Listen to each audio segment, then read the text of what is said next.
How's your heart today? Sometimes we do not understand our parents in the moment we are being loved by them. We understand them later, when life puts similar weight into our own hands.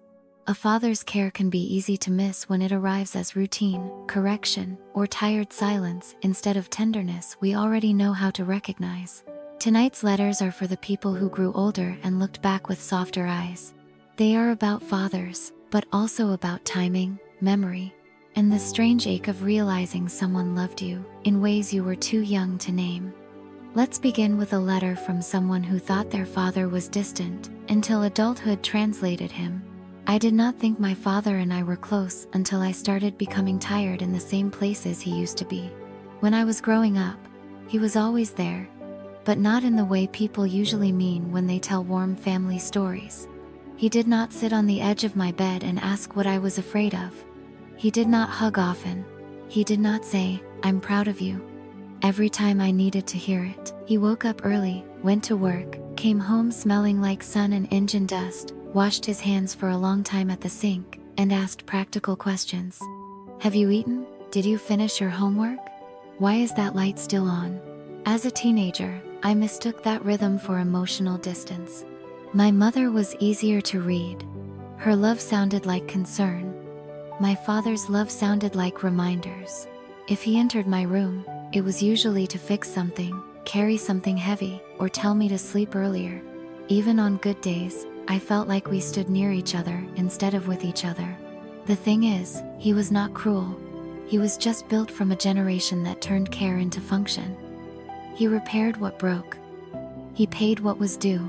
He drove wherever the family needed to go. He noticed everything but rarely narrated any of it. I thought love was supposed to feel warmer in the moment. I did not know it could feel this plain and still be complete. There is one memory I keep returning to now. I was 16 and had to be at school before sunrise for an event I was half excited about and half terrified of. I came into the kitchen and found my father already dressed for work, pouring coffee into a metal cup he had used for years. Without looking at me, he slid a plate toward me and said, "Eat first." I remember being annoyed. I was nervous, running late, and not in the mood. I said I would buy something later. He said, "No, you won't." Then he stood there until I sat down. At 16, that felt controlling. At 30, it feels like love with no extra language around it. I started seeing him differently after I began working full-time. The first year was the hardest. I was tired in a way sleep did not fix. I came home quiet. I thought about bills while brushing my teeth. I started checking grocery prices automatically. I began noticing which things in my apartment would need replacing soon. Somewhere in the middle of that year, I called home and heard my father ask, "You eating properly or just pretending you are?" I laughed because it sounded like him. Then I stopped laughing because, for the first time, I heard the fatigue under the question. He had probably been carrying that kind of tiredness for decades. The next time I visited, I watched him open a jar because my mother's wrist hurt. I watched him leave the last good mango untouched because he assumed someone else would want it more. I watched him walk through the house turning off unused lights. Not because he loved rules, but because he had spent his whole life thinking about cost before comfort. It hit me all at once that what I used to call strict was often just the shape of responsibility in a man who did not know how to say, "I am trying to keep this family safe." One night not long ago, I found him asleep in a chair in front of the television, his glasses slightly crooked, one hand still resting on a remote he never fully learned to use properly. The house was quiet. I stood there longer than I meant to. He looked smaller than he did when I was a child, and older in a way I had been refusing to notice. On the table beside him was a plastic bag with fruit he had bought because I was visiting the next morning. I had spent years wishing for a softer father. I had not realized I already had a loving one. The truth I never said to him is this: I know now that you were speaking care the best way you knew how. I know now that your questions were not interruptions. Your advice was not always criticism. Your tiredness was not indifference. You were carrying work, money, your own upbringing, and the unspoken rule that fathers should steady a house without leaning on anyone inside it. I still wish we had spoken more openly. I still wish some conversations had been easier. but growing older has shown me that being loved imperfectly is still being loved. And some people spend their whole lives giving in verbs, because nobody ever taught them nouns. My father may never become the kind of man who says everything I once wanted to hear. But now, when he asks if my car has enough fuel, if I locked the door, if I took my medicine, I hear what he has been saying all along. He has always been asking, in his own language, if my life is holding. Sometimes the way we understand a father is through the person his love helped shape. I did not expect to think about my boyfriend's father while washing dishes at his apartment. But that was the night everything in me went quiet.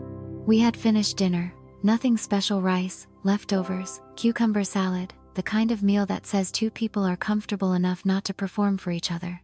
He was drying plates while I put things away, and when he noticed a crack in one bowl, he turned it over in his hands and said, "This one can still be used for fruit."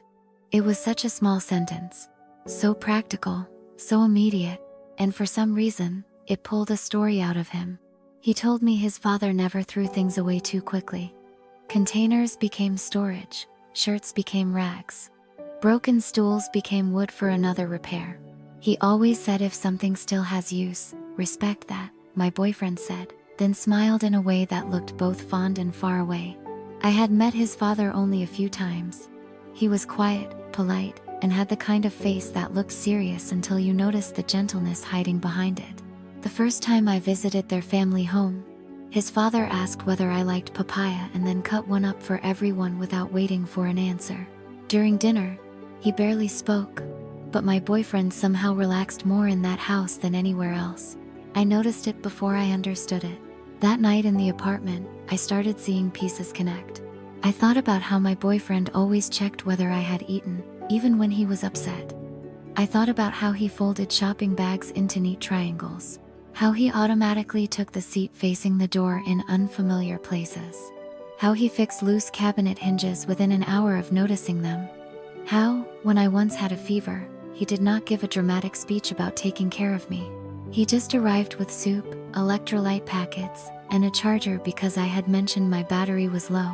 That was when I realized something unexpectedly tender. Sometimes a father continues loving the world through the habits his child grows up carrying. My own father and I have a more talkative relationship now, but even then, I had not fully considered how many forms fatherly love can take. Some fathers are warm in obvious ways, some are awkward, some are better at showing up than speaking up, some pass down care so quietly that it survives as instinct. I asked my boyfriend if he and his father were close. He shrugged in that way people do when the answer matters too much to handle casually. He said, "We don't really talk about deep things, but he always made sure things were okay." That sentence stayed with me. A few months later, I visited his family home again for a holiday meal. His father was standing outside trying to fix a porch light before guests arrived. My boyfriend went out without being asked and held the ladder steady while his father worked. They hardly said anything. A few short practical comments. "Hand me that, tighten there. Try now." But the ease between them was almost moving to watch. It was not a dramatic bond, it was a lived one. Later that evening, I watched his father pack leftovers into containers before anyone asked. He set aside my favorite dish, because he remembered I liked it last time. Again, no speech. No emotional announcement. Just quiet notice. Quiet continuation. On the drive home, I told my boyfriend, "Your dad loves you a lot." He looked out the window for a second and said, "Yeah, I know that more now than I used to." I think that was the moment I began seeing fathers differently, not just my own. We talk so much about emotional fluency that sometimes we forget many older men were never given the tools, only the job. They were expected to provide, repair, endure, and stay composed. So often, love had to hide inside usefulness just to survive. The truth I never said out loud, not even to my own father for a long time, is that I judged silence too quickly.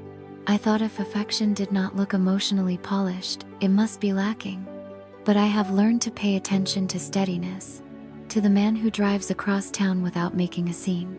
To the father who peels fruit and leaves it on the table.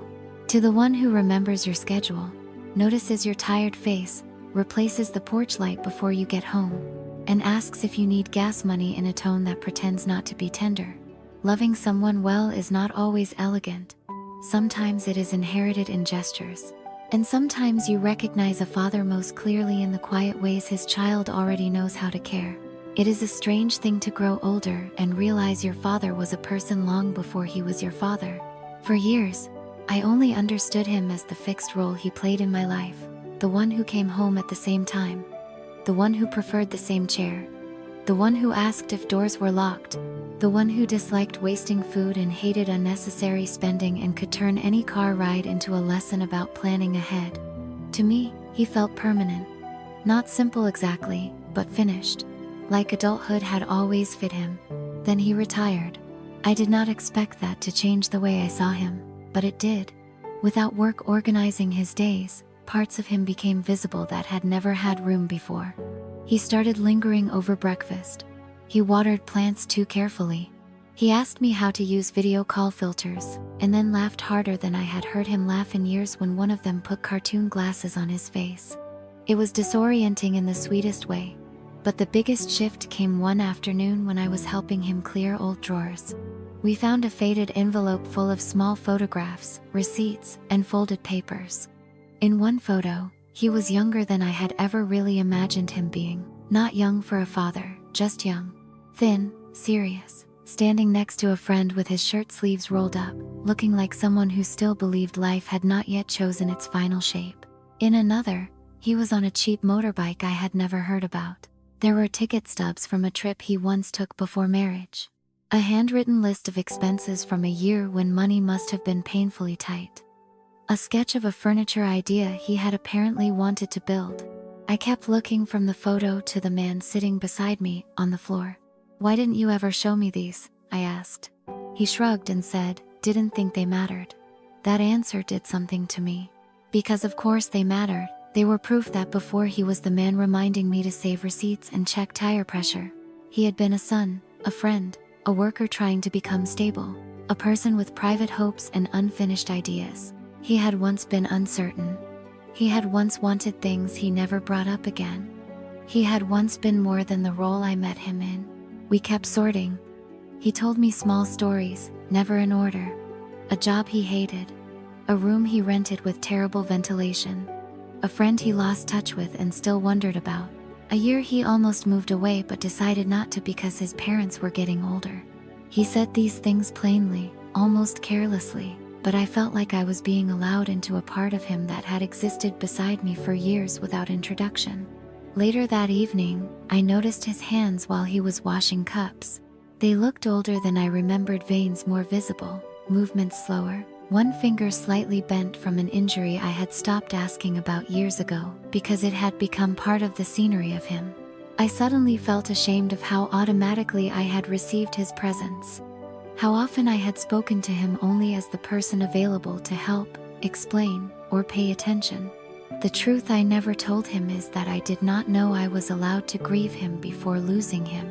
Not because anything terrible had happened. He is still here. But there is a quiet grief in realizing your parent is mortal, layered, and aging while you are still learning how to ask better questions. There is an ache in understanding that one day the stories in the drawer will be all you have left to ask. Since then, I call more often. Not out of duty, out of curiosity. I ask what his first job paid, what music he liked in his 20s, whether he was scared when I was born. Sometimes he answers briefly. Sometimes a longer story appears by accident. I do not push too hard. I am learning that with some fathers, openness is a door that swings on a patient hinge. I used to think maturity meant becoming separate from my father. Now I think part of maturity is finally seeing him whole. Not just as the man who raised me, but as the person who kept becoming someone while raising me too. Post closing. Growing older does not always make the past easier, but it can make it more understandable. Sometimes that is the gentlest kind of healing, realizing the people who raised us were often loving us through exhaustion, habit, fear, duty, and whatever language life gave them.